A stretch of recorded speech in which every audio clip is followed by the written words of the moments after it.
মুজিবনগর দিবস উপলক্ষে রাজধানীর ধানমন্ডির ৩২ নম্বরে বঙ্গবন্ধুর প্রতিকৃতিতে শ্রদ্ধা জানাচ্ছেন প্রধানমন্ত্রী শেখ হাসিনা। আমরা সরাসরি চলে যাচ্ছি সেখানে।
মুজিবনগর দিবস উপলক্ষে ধানমন্ডির ৩২ নম্বরে বঙ্গবন্ধুর প্রতিকৃতিতে শ্রদ্ধা জানাচ্ছিলেন প্রধানমন্ত্রী শেখ হাসিনা।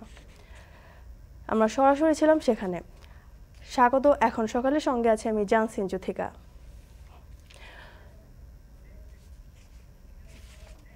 আজ ১৭ এপ্রিল ঐতিহাসিক মুজিবনগর দিবস। ১৯৭১ সালের মেহেরপুরে বৈদ্যনাথ তলার আমবাগানে শপথ নেয় স্বাধীন সার্বভৌম বাংলাদেশের প্রথম সরকার।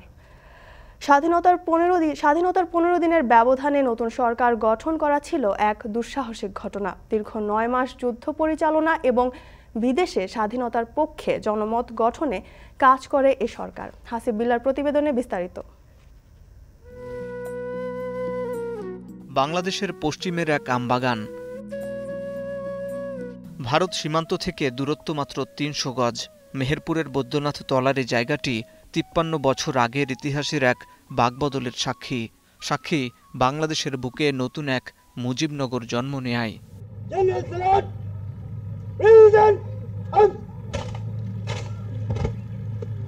১৯৭১ এপ্রিল ১৭ তারিখ।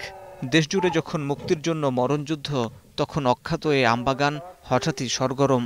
পৃথিবীর বিভিন্ন প্রান্ত থেকে হাজির শতাধিক সাংবাদিক, গার্ড অব অনারের জন্য প্রস্তুত বিশেষ বাহিনী। সব মিলিয়ে এক রুদ্ধশ্বাস অপেক্ষা নতুন এক বাংলাদেশের, এক নতুন সরকারের জন্য।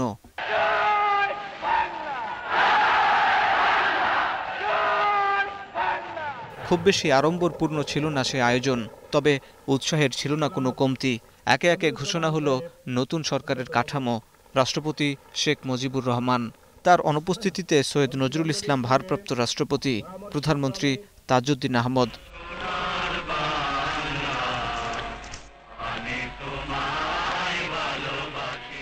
শপথ পড়ান গণপরিষদের স্পিকার ইউসুফ আলী। তিনি ঘোষণাপত্র পাঠ করেন, যেখানে বলা হয় জনগণের জন্য সাম্য, মানবিক মর্যাদা ও সামাজিক সুবিচার নিশ্চিতের লক্ষ্যে প্রতিষ্ঠা হল সার্বভৌম গণপ্রজাতন্ত্রী বাংলাদেশ। শপথ পর্ব শেষ করে বক্তব্য দেন ভারপ্রাপ্ত রাষ্ট্রপতি ও প্রধানমন্ত্রী। বিশ্বের অন্যতম শক্তিশালী সেনাবাহিনীর বিরুদ্ধে যুদ্ধ পরিচালনা করতে বঙ্গবন্ধুর ঘনিষ্ঠ সহচর তাজউদ্দিন আহমদকে সরকার গঠনের পরামর্শ দেন ভারতের তৎকালীন প্রধানমন্ত্রী ইন্দিরা গান্ধী। আমাদের মাননীয় তৎকালীন প্রধানমন্ত্রী তাজউদ্দিন সাহেব ৪ তারিখে ওনার সঙ্গে দেখা করেছিলেন, ১৭ তারিখের আগে, ৪ এপ্রিল মাসের ৪ তারিখে। তখন কিন্তু ওনাকে উনি বলেছেন আমাদের হাতিয়ার দেন, আমার ছেলেরা তো যুদ্ধ শুরু করে দিয়েছে। উনি বলছে হাতিয়ার দেওয়ার আগে সরকার গঠন করেন, নির্বাচিত প্রতিনিধিদের নিয়ে আপনি সরকার গঠন করলে সেটা বৈধ সরকার, আমারও বৈধ সরকার, আমরা দুই বৈধ সরকারে মিলে আন্তর্জাতিক চুক্তি করতে পারি। সেই চুক্তির আওতায় আমি আপনাকে সবকিছু সাহায্য করতে পারব। তবে শপথ অনুষ্ঠান ভণ্ডুলে তৎপর ছিল পাকিস্তানের সেনাবাহিনী। তাই পাক বাহিনীর নজর এড়িয়ে সীমান্ত ঘেঁষায় এক আমবাগান বেছে নেওয়া হয়। আমরা এখন অনেকেই সবাই বলি যে শপথ নিয়েছিল 17 তারিখে, এটা আসলে 14 তারিখে শপথ নেওয়ার কথা ছিল, 14 এপ্রিল। তখন এই কথাটা পাকিস্তান সামরিক বাহিনী জেনে যায়, প্রচণ্ড বোমা বর্ষণ করে এই 14 তারিখে পাকিস্তান আর্মি। তাজউদ্দিন আহমদের একেবারে মনে প্রাণে ইচ্ছা ছিল যে শপথ গ্রহণটা হবে, সরকারের গঠনটা হবে বাংলাদেশে। যে সাংবাদিকদেরকে বলা হয়, বিদেশি সাংবাদিকদেরকে, যে আপনারা সবাই এখানে ভোর রাতে উপস্থিত থাকবেন কলকাতা প্রেস ক্লাবে, সকালবেলা আপনাদেরকে একটা নতুন খবর দেওয়া হবে, নিয়ে যাওয়া হবে, কিন্তু কেউ প্রশ্ন করবেন না যে কোথায় যাবেন, আমরা আপনাদেরকে নিয়ে যাব। বঙ্গবন্ধু সে সময় পাকিস্তান কারাগারে বন্দী থাকলেও তাকে কেন্দ্র করে গঠিত হয় দেশের প্রথম সরকার। 25 তারিখ থেকে 10 তারিখ, তার মানে 10 আর 15 দিনে রাষ্ট্র, আর 7 দিনে রাষ্ট্র সারা পৃথিবীর সামনে জানান দিয়ে দিচ্ছে আমরা বাংলাদেশ, স্বাধীন বাংলাদেশ সৃষ্টি করেছি। এই বাংলাদেশের রাষ্ট্রপ্রধান বঙ্গবন্ধু শেখ মুজিবুর রহমান, এবং তার অনুপস্থিতিতে তার নিকটতম যারা কর্মী ছিলেন, সঙ্গী ছিলেন, সেই সঙ্গীদের মধ্যে যিনি সবচেয়ে সিনিয়র তিনিই ভারপ্রাপ্ত রাষ্ট্রপতি, তারপরে যিনি সিনিয়র তিনি প্রধানমন্ত্রী, তারপরে যারা সিনিয়র তারা মন্ত্রী। এইভাবে কিন্তু বঙ্গবন্ধুকে ঘিরেই আমার রাষ্ট্রটা প্রতিষ্ঠিত হয়েছে। মুজিবনগর সরকারের অধীনেই পরিচালিত হয় স্বাধীনতা যুদ্ধ। নিজেদের ভেতরে ঐক্য ধরে রেখে ভারত সরকারের সাথে সমন্বয়, আন্তর্জাতিক জনমত গঠনসহ নানা চ্যালেঞ্জ মোকাবেলা করেছে এই সরকার। আইনানুগ সরকার যদি না গঠিত হয় তাহলে আন্তর্জাতিক বিশ্বের তো আমরা সমর্থন পাবো না, তাই না? কারণ তখন বঙ্গবন্ধু নামে নানান রকম সামরিক বাহিনী হোক বা যেখান থেকে হোক যে স্বাধীনতার ঘোষণা দেওয়া হচ্ছে, তো তখন পাকিস্তান সবসময় চেয়েছে এটা একটা বিচ্ছিন্নতাবাদী আন্দোলন হিসেবে দেখানোর জন্য, কিন্তু পাকিস্তানের ওই বিচ্ছিন্নতাবাদী আন্দোলন যাতে না দেখাতে পারে, এই জন্য সরকার গঠন না হলে তাহলে ওই সরকারের বৈধতা তো আসে না। 17 এপ্রিল শপথ নেওয়া সরকারের নেতৃত্বেই শত্রুমুক্ত হয় দেশ, পৃথিবীর মানচিত্রে জায়গা করে নেয় স্বাধীন সার্বভৌম বাংলাদেশ। হাসিব বিল্লাহ, এখন, ঢাকা। 2024 সালে বিশ্ব প্রবৃদ্ধি ধরা হয়েছে 3.2%, যা অপরিবর্তিত থাকবে 2025 সালেও। তবে বাংলাদেশের প্রবৃদ্ধি হবে 5.7%। গ্লোবাল ইকোনমিক আউটলুক প্রকাশ করে IMF জানায় মুদ্রানীতি কঠোর করার কোনো বিকল্প নেই। তাতে সুদের হার আরও বাড়াতে পারে ফেডারেল রিজার্ভ ব্যাংক, যার প্রভাব পড়বে সারা বিশ্বে। তবে প্রবৃদ্ধির লক্ষ্যমাত্রা অর্জনে আশাবাদী অর্থমন্ত্রী। ওয়াশিংটন থেকে সেলিয়া সুলতানার প্রতিবেদন।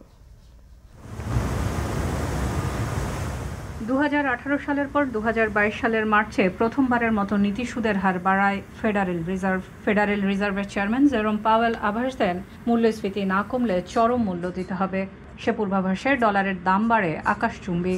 মূল্যস্ফীতি সামাল দিতে মুদ্রার চাহিদা ও সরবরাহে হ্রাস টানলে সরকারি বেসরকারি খাতে ঋণ নেওয়া কঠিন আর ব্যয়বহুল হয়ে পড়ে সারা বিশ্বের সবগুলো দেশে।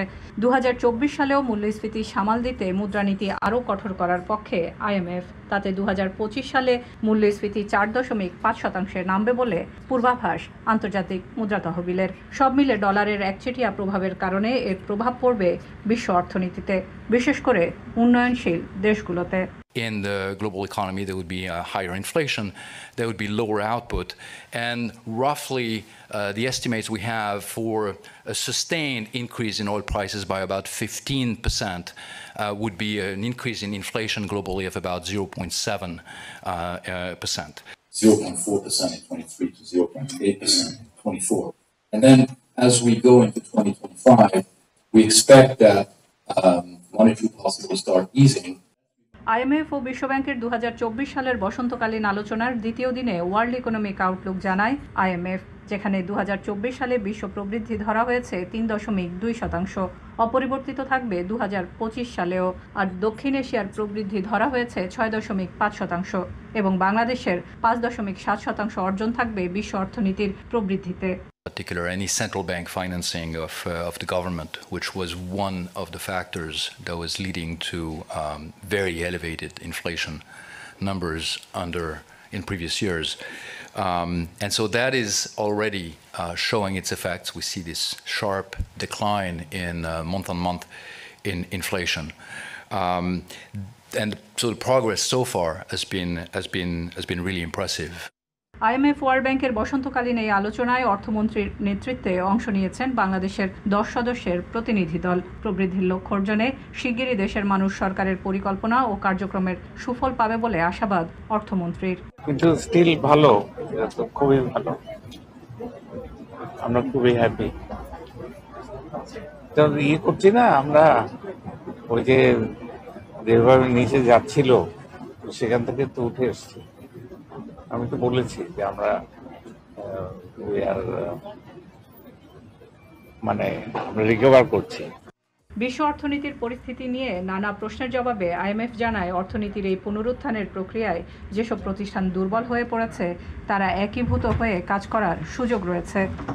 IMF এর প্রকাশিত ওয়ার্ল্ড ইকোনমিক আউটলুক প্রকাশের পর হয়তো আবারও সারা বিশ্বের সবগুলো দেশ নড়ে চড়ে বসবে নিজেদের অর্থনীতির পুনরুদ্ধারের জন্য। দারিদ্রতা বিমোচন এবং মূল্যস্ফীতিকে প্রাধান্য দিয়ে প্রকাশিত এই আউটলুক কতটা কার্যকর হবে এই প্রশ্ন থেকে যাচ্ছে, কারণ মধ্যপ্রাচ্যে চলমান অস্থিরতা আবারও বিশ্বের প্রবৃদ্ধিকে পিছিয়ে দেবে কিনা তা নিয়ে অনেকেই আজ প্রশ্ন রেখেছেন। ওয়াশিংটন থেকে সেলিয়া সুলতানা, এখন সকালে নিচ্ছে একটা বিরতি, ফিরছে একটু পরেই।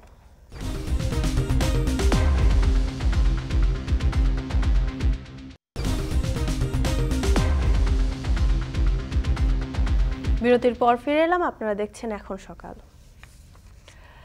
ঈদের পরে সিলেটে কমেছে সবজির দাম, এদিকে শেরপুরে চড়া মুরগির বাজার। এ নিয়ে আরো জানাতে সিলেটের সোবহানীঘাট এলাকার পাইকারি কাঁচা বাজার থেকে রাকিবুল রাফি এবং শেরপুরের নবীনগর হাজির বাজার থেকে যুক্ত হচ্ছেন জাহিদুল খান সৌরভ। শুরুতেই যাব রাফির কাছে। রাফি, সবজির দরদাম কেমন দেখছেন এবং কোন সবজির দাম কতটা কমেছে জানাবেন।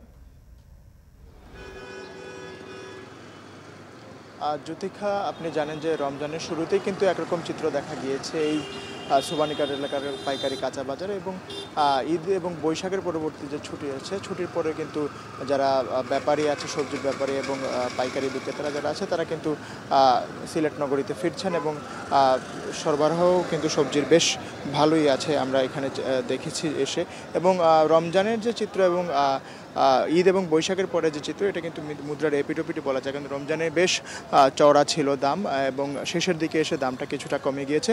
এবং এখানে এসে যেটা জানতে পারলাম যে ব্যবসায়ীদের সাথে কথা বলে প্রায় 20 থেকে 30 টাকার মতো সবজির দাম কমেছে এবং সপ্তাহের ব্যবধানে কিন্তু কেজিতে 30 টাকা কমে শসা পাইকারি বিক্রি হচ্ছে 10 থেকে 12 টাকায়, খুচরা বিক্রি হচ্ছে 30 থেকে 40 টাকা এবং কাঁচামরিচ বিক্রি হচ্ছে 40 টাকায়, খুচরা বিক্রি হচ্ছে 50 থেকে 60 টাকায়। পেঁয়াজ, যেটা ভারতীয় পেঁয়াজ যেটা আছে সেটা 70 থেকে 80 টাকা বিক্রি হচ্ছে এবং দেশি পেঁয়াজ যেটা 40 থেকে 50 টাকায় বিক্রি হচ্ছে।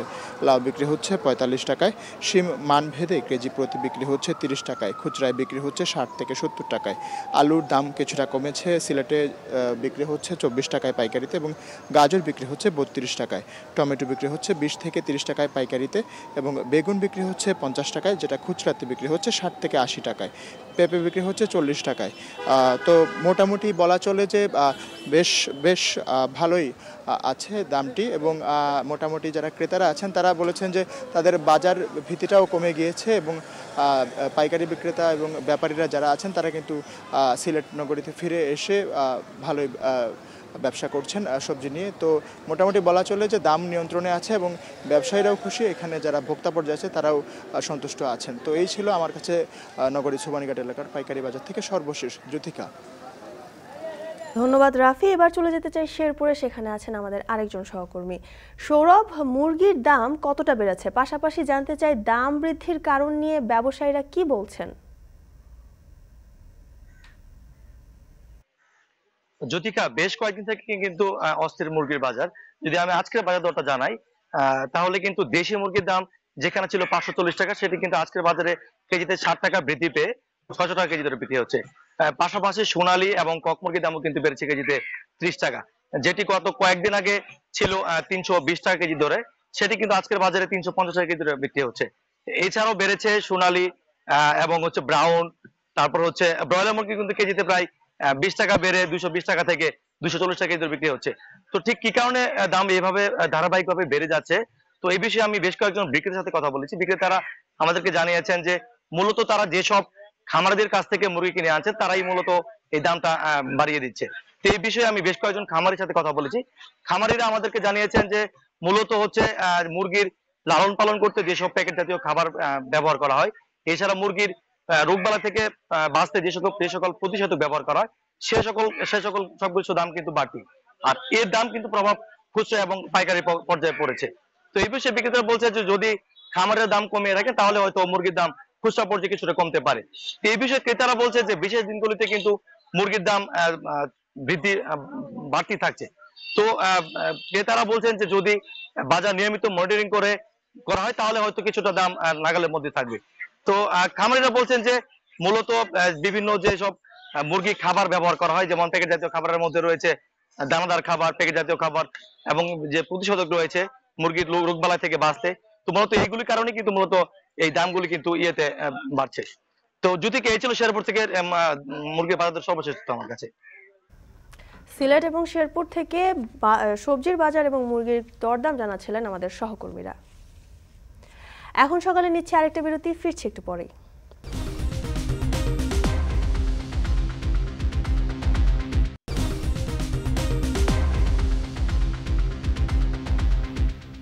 বিরতির পর ফিরে এলাম, আপনারা দেখছেন এখন সকাল।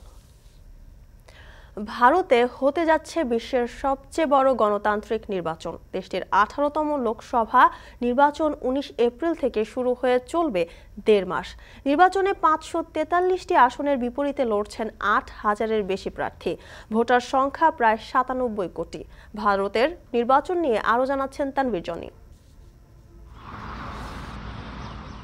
নির্বাচনী হাওয়া বইছে বিশ্বের সবচেয়ে বড় গণতান্ত্রিক দেশ ভারতে। 28টি রাজ্য ও 8টি কেন্দ্রশাসিত অঞ্চলের শাসনভার কার হাতে থাকবে তার নির্ধারণে চলছে তোড়জোড়। ভারতীয় নির্বাচন কমিশনের তফসিল অনুযায়ী 19 এপ্রিল থেকে 1 জুন পর্যন্ত ভোট গ্রহণ চলবে। ফলাফল ঘোষণা করা হবে 4 জুন।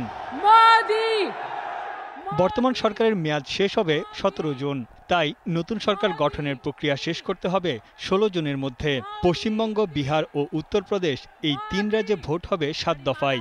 1 দফা ভোট হবে 22টি রাজ্যে। সিকিম, উড়িষ্যা, অরুণাচল, অন্ধ্রপ্রদেশে লোকসভার সঙ্গে বিধানসভা নির্বাচনও হবে। এছাড়া উপনির্বাচন হবে আরও 13টি রাজ্যে।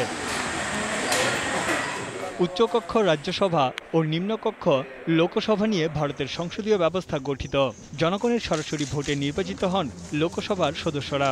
লোকসভার সংখ্যাগরিষ্ঠ দল বা জোট ভারতের কেন্দ্রীয় সরকার গঠন করে, যার নেতা প্রধানমন্ত্রী। অন্যদিকে রাজ্য সরকার গঠনে বিধানসভা নির্বাচন অনুষ্ঠিত হয়। ভারতের সরকার গঠনে কমপক্ষে 272টি আসনে জয় দরকার। 28টি রাজ্যে আসন সংখ্যা 524টি এবং কেন্দ্রশাসিত 8টি অঞ্চলে 19টি আসন। এবারের নির্বাচনে দলগুলোর নজর থাকবে মহারাষ্ট্র, পশ্চিমবঙ্গ, বিহার ও তামিলনাড়ুর দিকে। ভারতের নিবন্ধিত রাজনৈতিক দলের সংখ্যা 2500-এর উপর। এবারের নির্বাচনে ক্ষমতাসীন বিজেপির জন্য চ্যালেঞ্জ হয়ে দাঁড়িয়েছে কংগ্রেস নেতৃত্বাধীন ইন্ডিয়া জোট। এই জোটে 2 ডজনেরও বেশি রাজনৈতিক দল যোগ দিয়েছে। দিল্লির শাসক দল আম আদমি পার্টি সহ বেশ কয়েকটি গুরুত্বপূর্ণ আঞ্চলিক দলও তাদের সমর্থন দিচ্ছে। বিশ্বের সবচেয়ে ব্যয়বহুল নির্বাচন হতে যাচ্ছে এটি। রাজনৈতিক দল ও প্রার্থীদের খরচ ধরা হয়েছে 1.2 ট্রিলিয়ন রুপি। 2022 সালে যুক্তরাষ্ট্রের প্রেসিডেন্ট ও কংগ্রেশনাল নির্বাচনে মোট ব্যয় ধরা হয়েছিল 14.4 বিলিয়ন মার্কিন ডলার। ক্ষমতাসীন নরেন্দ্র মোদীর আমলে ভারতের অর্থনৈতিক ভিত্তি বেশ শক্তিশালী হয়েছে। কানাডার সঙ্গে কূটনৈতিক সম্পর্ক চরম হলেও অন্যান্য দেশের সঙ্গে বন্ধুত্বপূর্ণ সম্পর্ক বজায় রেখেছে বিজেপি। এদিকে কংগ্রেসের নির্বাচনী ইশতিহারে বেকারত্ব দূরসহ নারীদের সামাজিক কর্মসূচি বাড়ানোর প্রতিশ্রুতি রয়েছে। তানভীর জনি, এখন বিশ্ব। শেষ করছি এখন সকাল। এখন টেলিভিশন ওয়েবসাইটে দেখতে ভিজিট করুন www.ekhon.tv। এছাড়া এখন টেলিভিশন ফেসবুকে দেখতে ভিজিট করুন facebook.com/tv.ekhon এবং ইউটিউবে এখন টেলিভিশন দেখতে ভিজিট করুন youtube.com/c/ekhon tv।